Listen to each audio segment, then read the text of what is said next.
Greetings, citizens. Hey you beautiful creepy human being you. Welcome to my channel and welcome to today's true crime video. I'm so happy we could meet like this. I'm so happy that somehow in all of this that we're forced to deal with on the day-to-day, today you and I were able to find each other on this crazy little planet that we call home. My name is Brittany or Bratterstein, whichever you prefer, and today we're going to be discussing the heartbreaking murder of beloved comedian Phil Hartman.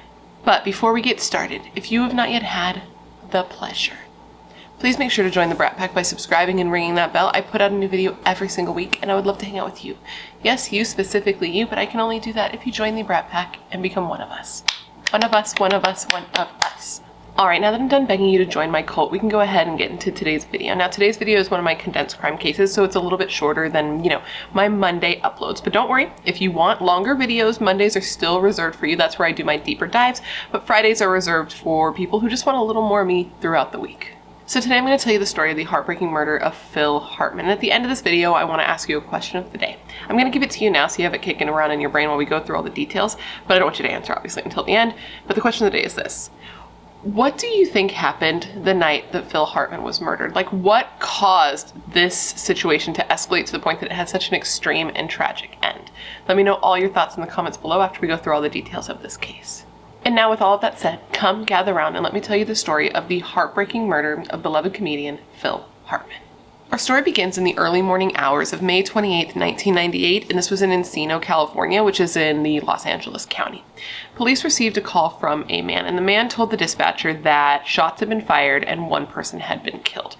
So police rush over to the home, and when they arrive there, it's about 6:30 in the morning, and they find that there are several people inside the house, including two small children. So they evacuate the home. Mostly, there was one living holdout. This was a woman named Bryn Hartman, and she had barricaded herself in her bedroom, and this was a bedroom where just hours before, she had murdered her husband. Police tried to talk to Bryn through the door. They tried to defuse the situation. They were hoping that they could get her out safely, but then they heard a gunshot. So they entered the room and they found two people dead in their bed. This was Bryn Hartman, and she had taken her own life with a single gunshot wound, and lying beside her was her husband, 49-year-old Phil Hartman, and he had been shot multiple times. Now, Phil Hartman, known as the man of 1,000 voices and 1,000 faces, was one of the most beloved comedians ever. He had countless jobs as an actor and a writer on TV shows and movies, and he was well known for the 8 seasons that he spent on Saturday Night Live. But before he was known and loved to the world at large, he was just a little boy from a large Canadian family. Phil was born September 24th, 1948, and he was the 4th child of 8 kids born to parents Rupert and Doris. Rupert worked as a salesman, and Doris she did odd jobs making, money here and there, trying to do whatever she could to make ends meet because she was raising 8 kiddos. So because of this, because she was out of the house a lot, Rupert was out of the house a lot, the kids didn't really get a ton of attention. I mean, don't get me wrong, there was love there. I didn't read anything that said it wasn't a loving family, but logistically, people were busy, and all of the extra time that the parents did have had to be allocated to Phil's little sister because she had this rare disorder, so the other kids just didn't get as much of, the attention that kids so often require. They like to be looked at, they like to be paid attention to, but when you don't have the time, you're working a lot, you have so many kids, one of the kids has an issue, some kids are just going to get less attention than they may like to have. This might be why, as Phil grew up, he kind of had an issue with feeling unvalidated, and he just wanted attention from people, And he found quickly, from a young age, from a little guy, that he could get that attention from entertaining, and he would do that as often as he could. He found that this made him especially popular with his siblings, and he had a lot of those to sit and practice his little entertaining skills, and that was kind of his thing. He would do anything he could to make people laugh, to make people smile. That was how he got his happiness. And he found that he had a real knack for doing impressions, and he would just crack his siblings up. So he practiced that and kind of fine-tuned that skill when he was just a little guy.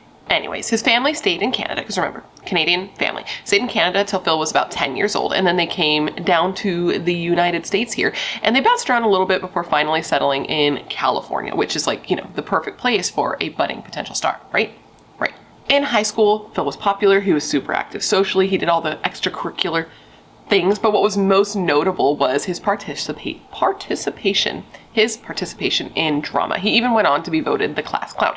And this made him super popular with his peers, right? Anybody who's super funny. Kids, everyone loves that, right? We love to laugh.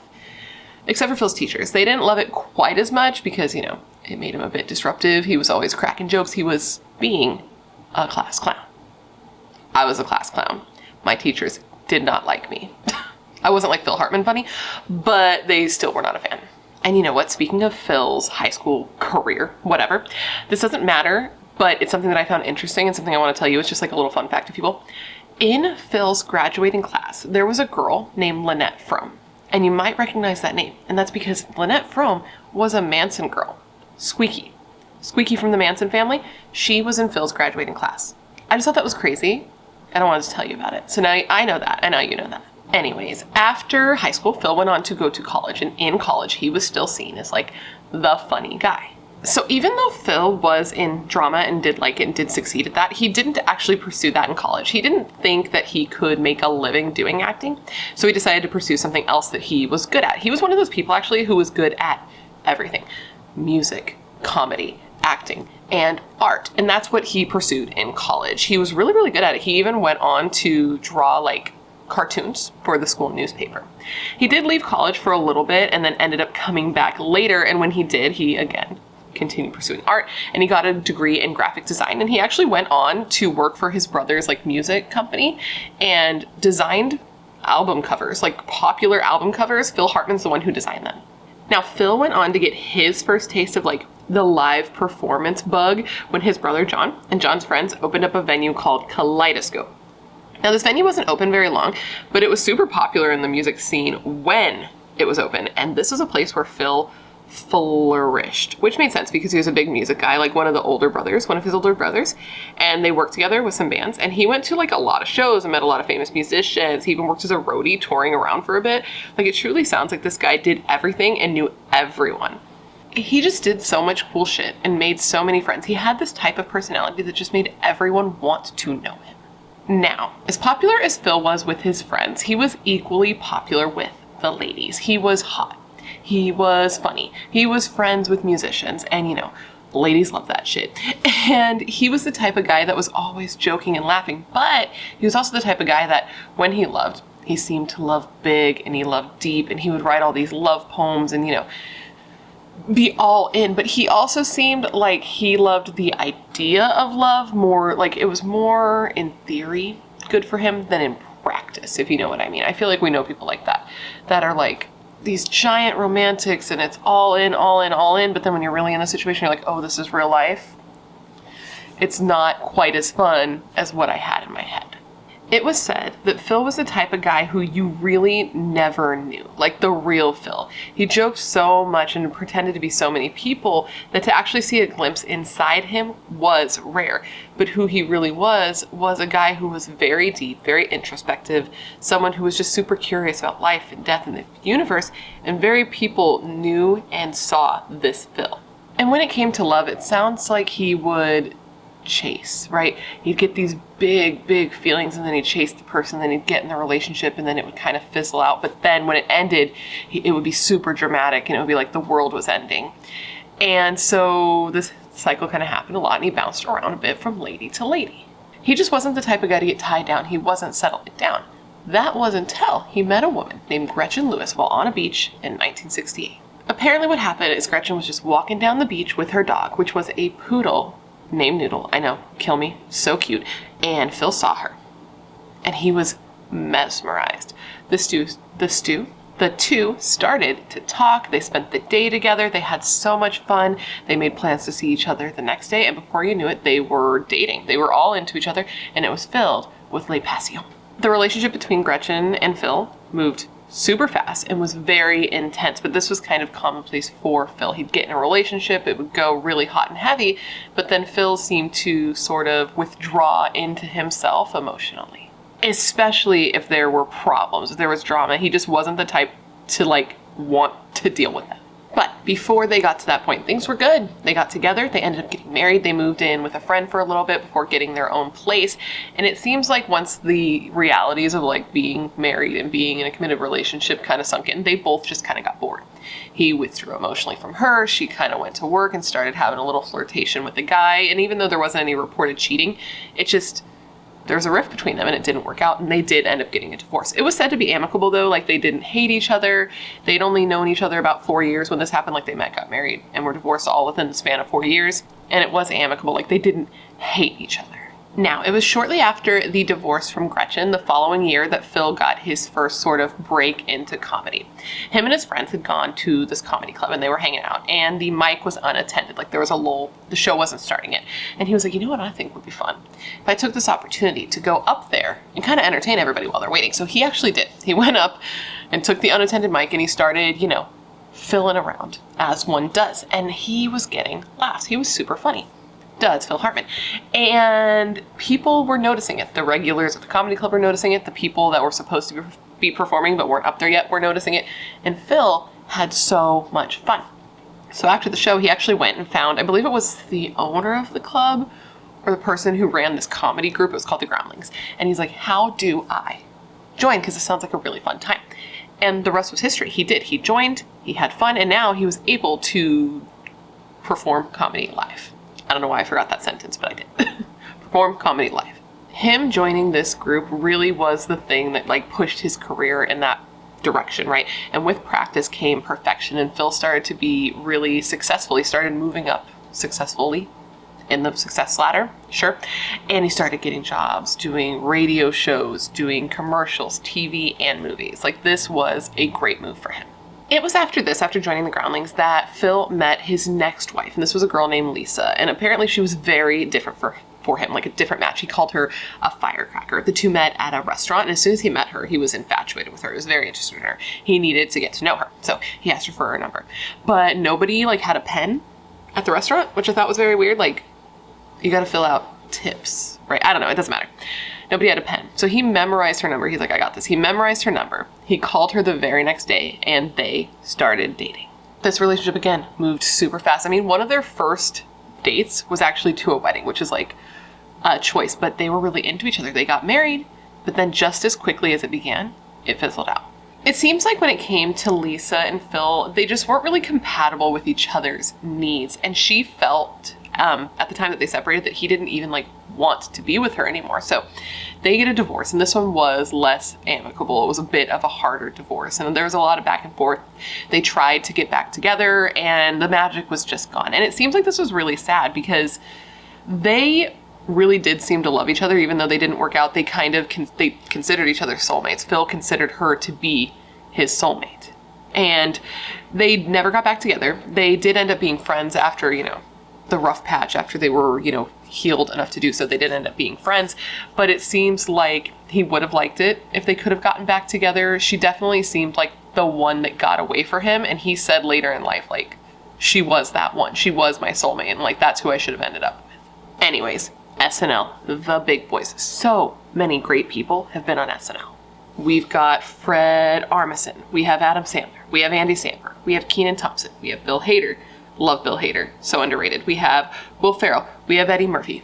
This is where the funny people be going. Let me know down below your favorite people who have ever been on SNL, because I'd like to know, because I'd love to see people's taste in comedy, I think, tells a lot. So let me know who you think was the funniest person on SNL in the comments. But anyway. So Phil Hartman finally auditioned to be on SNL in 1986. And this was after he had actually already been asked to do so and had just not done it. So he finally auditions. It goes super well. And they want him to join the cast. And you would think for most people, you would be jumping at the chance to join SNL. But apparently Phil was kind of cool on it. He wasn't sure if it was something he wanted to do. And this is kind of weird because it has been said that all you need is 1 year performing on SNL to make it in Hollywood. If you've done this, you are going to be fine. But for Phil, he wasn't sure. It would mean moving from California to New York, and he loved California. At the time that this was happening, he also had a new girlfriend, a woman named Bryn, so he'd have to take his relationship into consideration. And at this time, SNL, even though it seems like it's been on forever and it's been kind of untouchable, at this time it was kind of going through a rocky point and it needed kind of a revival. So he wasn't sure if this is what he wanted to do. But ultimately he did end up making that move. He did end up joining SNL, and he went on to be a writer and an actor on the show. And for the 8 seasons that he was on SNL, he was beloved. Now, initially when Phil went to New York, he didn't bring his new girlfriend Bryn with him. Their relationship had been kind of on again and off again, and it didn't feel stable enough to do like a cross-country move together. But after a bit of time in New York, he went back to California for a visit, and when he came back to New York from that visit, he brought Bryn with him. Now, Phil and Bryn met because they were set up on a blind date in 1985. Bryn was a beautiful woman from Minnesota who had previously been married when she was super young but had divorced and had done a bit of modeling before moving to Hollywood, California, where she continued pursuing her dreams of modeling and acting. Her move to California and the pursuit of this career, though, was hard on her because she didn't really end up where she wanted to be. She did get a few jobs, but nothing serious. And all of this was really tough for a lady who, for most of her life, had felt like she was destined for more than she had. All of her life, she heard from people that she had the it factor. She had the look. She was tall. She was beautiful. She took acting classes and modeling classes. She changed her name from Vicky Jo to Bryn so she could have that star power and that presence, but it just didn't really happen for her. In Minnesota, she was a big fish in a small pond, but in Hollywood, that wasn't quite the case. Now, I'm not sure if it was the perceived failure or what the cause was, but over the years, once she was in Hollywood, she did develop a little bit of a drug problem, and cocaine was her drug of choice. And it did get to the point that she needed to go to rehab. But at the time that Phil and her met, she had, gotten off drugs, and she had been sober for several years at the time that they were set up on their date. Now, their relationship. Bryn said that when she first met Phil, she knew he was the one. He was super sweet. He was super funny. She loved all of the passion that he put into every single thing he did. And she was really like a big cheerleader for him because though when they met, he was on his way up, he hadn't quite made a name for himself yet. He wasn't like the Phil Hartman that, we now remember him as. So once they were together, it moved super fast, it moved super hot and heavy, but it was also like a pretty toxic relationship. They fought constantly, they were very on again, off again on a dime, but they were together and they were making it work together in New York. Now, New York, great professional move for Phil. He was working on SNL, his career was flourishing. Bryn's wasn't, and she actually did ask him to try to get her on SNL. She was like, hey, a couple comedy duo, that would be, I can't snap. That would be great. But whenever he would kind of bring it up to people like in the biz world, they were like kind of cool on it. They didn't think that she was very funny. And Phil didn't seem to think she was very funny either. She did end up getting a role as like an extra, I think in like maybe one episode of SNL if I remember correctly, but it never really went any farther than that. Her career wasn't progressing, but his was. He was getting more acting jobs and voice work. He went on to do several voices for characters on The Simpsons, 2 of which were recurring roles that were immediately retired upon his death. And he ended up starring in and apparently absolutely crushing it on a show called News Radio. I think he joined this after he left SNL, but I've never seen the show, but my husband speaks very highly of it. He actually asked me to do this case like probably a year ago. Him and my friend Rianne both asked me to do this case like quite a long time ago, but it's very daunting to cover somebody so important to people. When there's so much information out there, it's very difficult, but my husband, loved Phil Hartman and loved News Radio. Apparently it was great. At this time, things were really looking up for Phil. Everyone who saw him thought his life was going in the right direction. This was until he started telling friends that after just a year of dating Bryn, he was planning on proposing to her.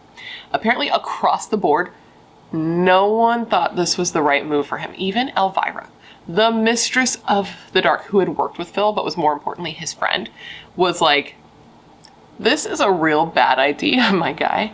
She had always felt weird about Bryn. A lot of his friends had. They noticed that she seemed kind of fake and surface level, and that whenever she was with them, she seemed like she was on edge and like she was acting, but not well. She seemed very, very desperate to be in their circle, the circle of famous and successful people like she wanted to be. So Elvira tells Phil this. It's like, I don't think this is a good idea. I don't think you should do this. And it actually caused like a rift in their friendship for a while because nobody wants to hear that you shouldn't marry the person you want to marry, right? You hear this and you're just like, well, you suck. What do you know? Like, you don't know our relationship. You don't know her like I know her. So it actually caused a bit of trouble in their friendship for a while.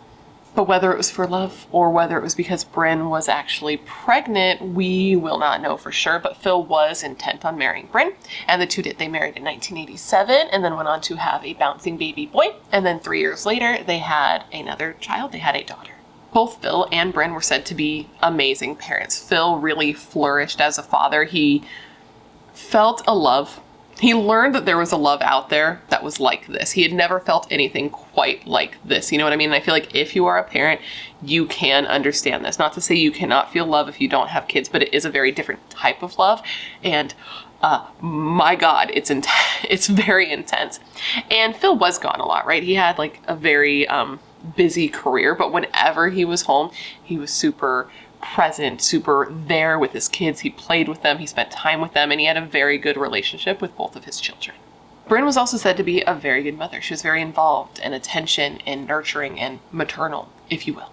She was very content as a mother, but she wasn't feeling very fulfilled in her relationship with Phil. She felt like she wasn't getting what she needed emotionally there, right? Like he was withdrawn. And this is something that a lot of his exes say, but you know, they were having problems going into the relationship, so you can't like get married and have kids and hope that it fixes everything. But either way, she was feeling like there wasn't enough of a connection there with her husband. And on top of that, he worked a lot. So he was away a lot. So he was distant physically and distant emotionally. And this was very hard on Bryn. And she was very unhappy. She was unhappy, I'm sure, with a lot of things. The state of her life, her career, the fact that her marriage wasn't what she wanted it to be. And at this point in her life, she was so unhappy that she actually did relapse on cocaine.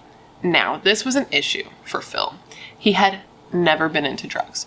Weed, sure. Anything else? No. So this was a big point of contention for them. They would fight about this a lot. Bryn would, she would get clean for a little bit and then she would start using again. And it would end up being this yo-yo effect that caused a lot of issues in their relationship. And when Bryn was using cocaine, she was very intense. Their fighting got a lot more intense. She got a lot more aggressive and a lot more erratic. And she would do this in front of the kids. So when she would start using again, Phil would take the kids and he would take them away and leave her. Not leave her permanently, but he wouldn't let her be around the kids during the time that she was using cocaine. It got so bad that Phil threatened to divorce Bryn. And Phil didn't want to divorce Bryn. Phil was actually not the one to initiate any of his divorces. He never wanted to get divorced, but his wives were always like, I'm done with this relationship, and they would leave him. But he got to the point that he's like, I can't do this anymore. I need to protect my sanity, and I need to protect our kids. Things were just really bad for them, right? They started on an unstable foundation, and marriage and kids didn't help this. They fought all the time. They had a lot of tension. Neither of them were getting what they wanted or needed from their union. And it was clear to everyone that it just wasn't a good match. Phil often joked with his friends and colleagues about him getting divorced again. And he said it like he was joking, but also like not like he was joking, because it was bad. There was jealousy and resentment on the part of Bryn because Phil was living the life that she wanted. And the fights were getting more and more intense, with Bryn throwing things and sometimes even getting physical with him.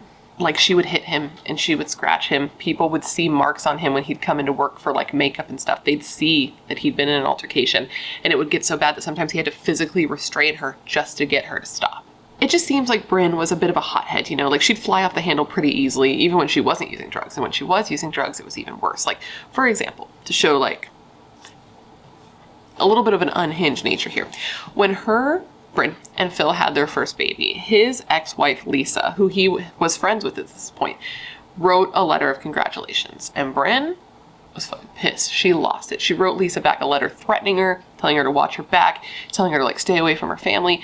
And this probably had a lot to do with the fact that, remember, Lisa was like the one that got away, Phil's soulmate. And Phil had, which kind of isn't nice, but he had told Bryn that he felt this way about Lisa. And it was like a problem in their relationship. It was something that when he and Bryn would fight, she would bring up often. So I'm sure seeing this woman's name and seeing a letter come in from her didn't make her happy, but that's just like not how you respond to somebody. You don't threaten them, right? Tell them to watch their backs. You don't do that. She also wrote a letter to one of Phil's female castmates that she was jealous of, like a crazy letter that he didn't let her send. And she was just like incredibly jealous. She was jealous that Phil was cheating on her. She was She was jealous that Phil was even cheating on her with men. Like, okay, she was so jealous that she would hire nannies sometimes, right? That they would have nannies. They had money, they'd have nannies. And Bryn would go out and try to find work sometimes. So they had nannies. She would interview these nannies to make sure they were unattractive before she hired them. And then once she hired them, if Phil was like too friendly, she would just immediately fire them. She was like, absolutely not. You're not going to be nice to anyone but me in my house. Now, all of this is to bring us to May 27th, 1998, a totally normal night until it wasn't. On this night, Bryn had gone out for dinner and drinks with a friend of hers. They went to Buca di Beppo, which, listen, I love Buca. I want Buca now. But anyways, they go out. They have their food. They have their drinks. It's normal. Her friend said that Bryn seemed totally fine. They finished up their evening and Bryn wanted to keep the party going. She didn't want to go home yet, but her friend was like, bro, it's a Thursday. I'm not really looking to stay up all night and do the whole thing with you. So they parted ways, and Bryn, not wanting to go home, decided to go to the house of a friend / ex-boyfriend of hers named Ron.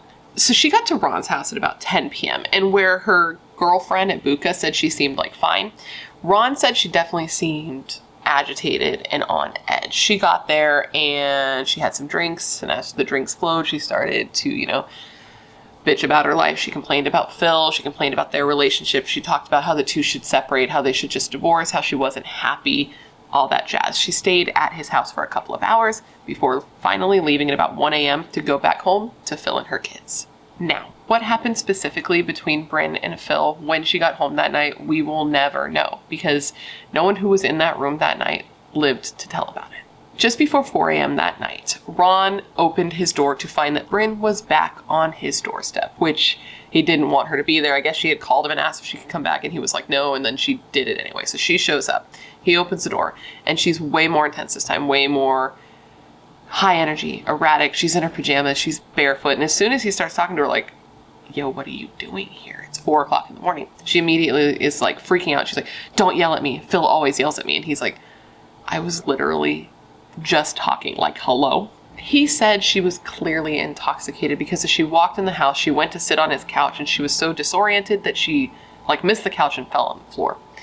At this point, she started to get sick. She went in the bathroom and she started to vomit, right? Because there's a lot of reasons here as to why she probably was, but she's all messed up. She starts to vomit. She starts crying for him to call Phil. She's like, call my house, call Phil. I need to talk to Phil. Please call so I can talk to Phil. So he does this. He tries to call Phil, and it's at about this time that he notices that Bryn has brought a gun with her.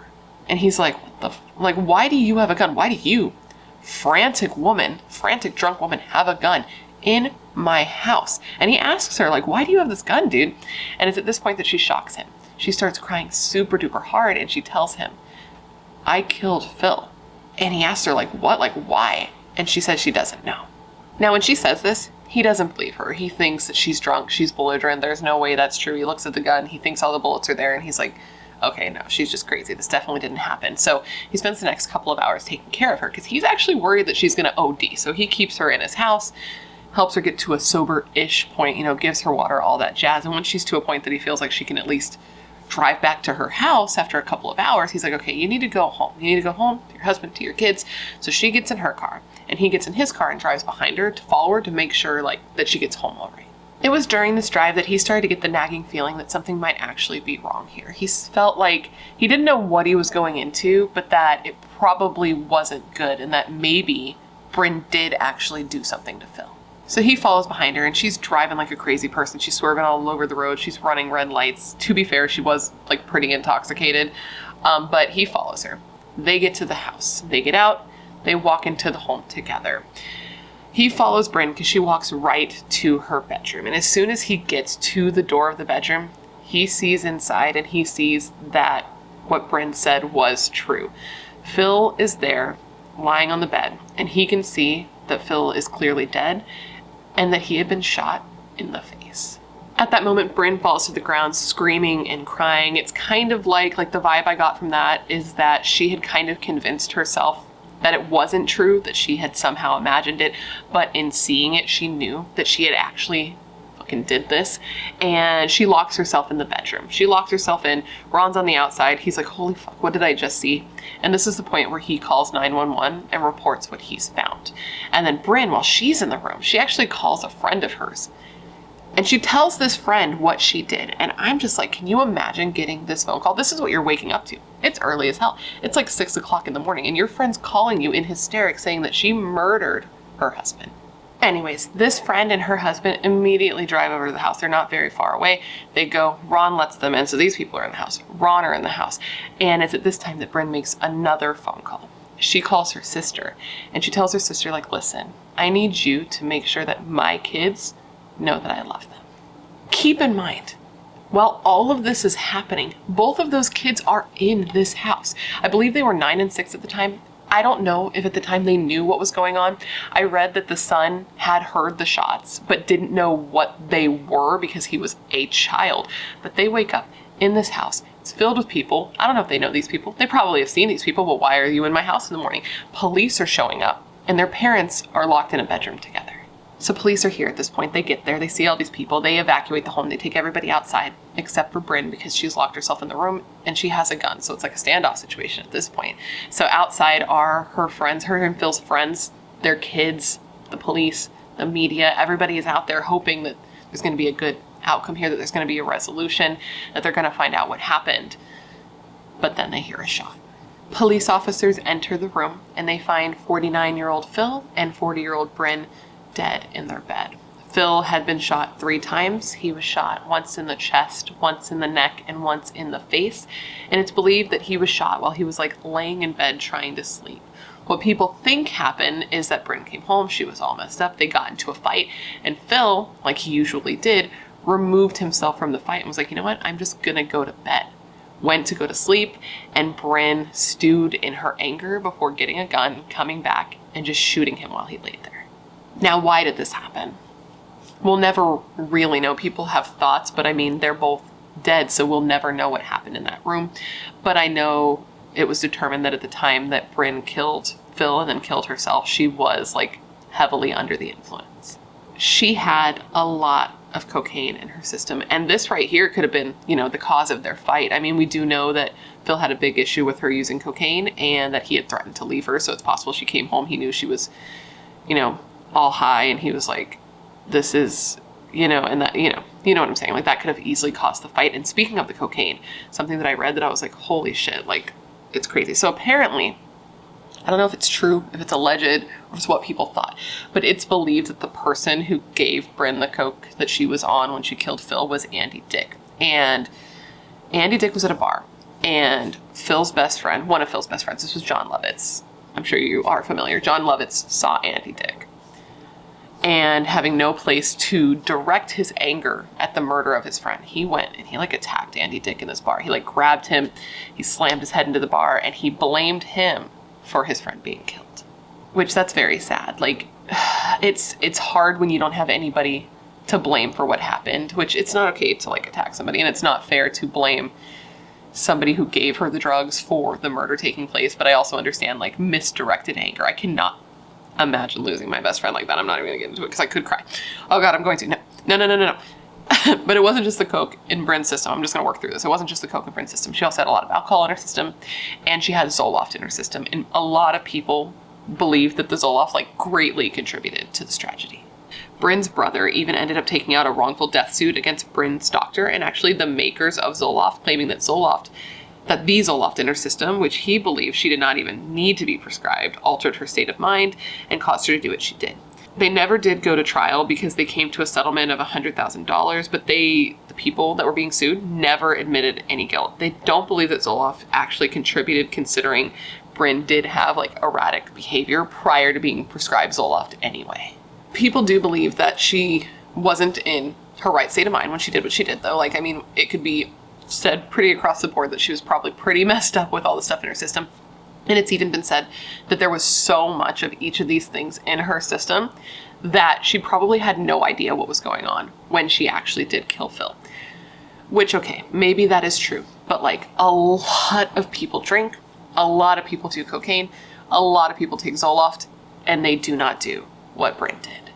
After Phil's death, the media went absolutely crazy, dude. Like, Phil was so loved, so famous at this time, and he had been murdered. And not only was he murdered, he was murdered by his wife, who then killed herself. So they went crazy. You know how the media does. But they went about it in like a really distasteful way. They started tarnishing Phil's name and his memory. They started kind of blaming his death on him, saying that he must have cheated on her. She must have found out that there was somebody else to cause her to do this. He must have cheated with either a woman or a man, and that he had this double life that no one knew about, and basically saying that it was his fault. And it was just like gross. I don't know how else to say it. It's just gross. But those who knew Phil knew that all of that was bullshit. They were crushed, you know what I mean? And they knew that he was like an unreplaceable person, and that the media was just being absolutely just fucking stupid. They did try, like, to replace him in a sense, because remember, he was like a famous person on a lot of shows. And John Lovitz, you know, Phil's good friend, the one that smashed up Andy Dick, he actually did go on news radio, and he tried to take over his best friend's role, you know, which was like a sweet thing because of the person who was trying to do it, but it was never successful, and the show ended up getting canceled anyway because it just couldn't go on without Phil. Now, Phil and Bryn were both cremated, and their ashes were spread together in Catalina Island. On Catalina Island, because this is a place that Phil like really, really loved. He even had a will that said like when he died, that's where he wanted his ashes to be spread. I can't imagine that day, like going there and spreading their ashes together after all was said and done. I feel like that would be incredibly hard and incredibly emotional, and I truly cannot imagine it. Now, as far as Phil's legacy, Phil Hartman ended up getting a star on the Walk of Fame years after his murder. And in Canada, his homeland, so to speak, where he often visited over the years, a plaque was erected for Phil and his memory by the city of Brantford. But of course, Phil's kids were his main legacy. When I think of them, like my heart breaks for them to lose both of their parents this way in such a tragedy, to have to not only grieve, but also have anger and resentment. And I can't put myself there. It's too much. I read that they went on to live with their aunt, Bryn's sister, and they mostly have stayed out of the public eye. His daughter did go on SNL's 40th anniversary celebration to like honor her father and to be there in his name. And she said that she was just kind of blown away that her father was still like honored and loved so much after all these years. And with that, my friends, is the story of the heartbreaking murder of Phil Hartman. And knowing that he was such a beloved person who touched so many people's lives for so many years, do me a favor. Leave your favorite Phil Hartman line, memory, role, fact, anything positive about him down in the comments below, so we can have a little bit of sunshine after such a heavy case. With that said, I hope this video was informative and made sense, and I want to thank you for remembering Phil with me today. And now I just want to revisit the question of the day. I gave it to you in the beginning, but we're going to, now that we have the information, I'm going to ask you again. And it was just like, what do you think happened that night? What do you think was the tipping point that caused something so pointless and tragic to take place? Let me know all your thoughts in the comments below. Wow, I feel like for a condensed crime case, that was kind of a long video now. I haven't edited it yet, so I don't know how long it's going to end up being, but I feel like I've been filming a while, and I usually don't film quite this long when it's condensed crime. I just feel like in any case, it's really hard for me to pick and choose what goes in and what doesn't go into a video. I want to tell everything, and when it's somebody so influential, there's just so much information. But I hope I told it in like a concise way. And with that said, before you leave, please don't forget to leave me a comment down below with what case you'd like to see me cover in the future. As you guys know, I have a long list of cases, and whenever you leave a suggestion, I put your name next to it on a list so that if I cover it, I can give you a shout out. I like looking into the cases that you guys suggest because I know you're filled with good ideas and good taste. Otherwise, you would not be here. If you haven't already, please don't forget to join the Brat Pack by subscribing and ringing the bell. I put out a new video every single week, and I would love to hang out with you. Yes, you, specifically you. And if you want to hang out more consistently, all my social media is listed down below for your convenience, along with a link to my membership where you can get early access to non-sponsored videos, priority comment responses, things like that. Now, with all of that said, I just want to thank you for being here when you could literally be anywhere else in the world. That is tight. You are tight. Please stay safe and be a better person than you were yesterday, and I hope to see you in my next video. Bye.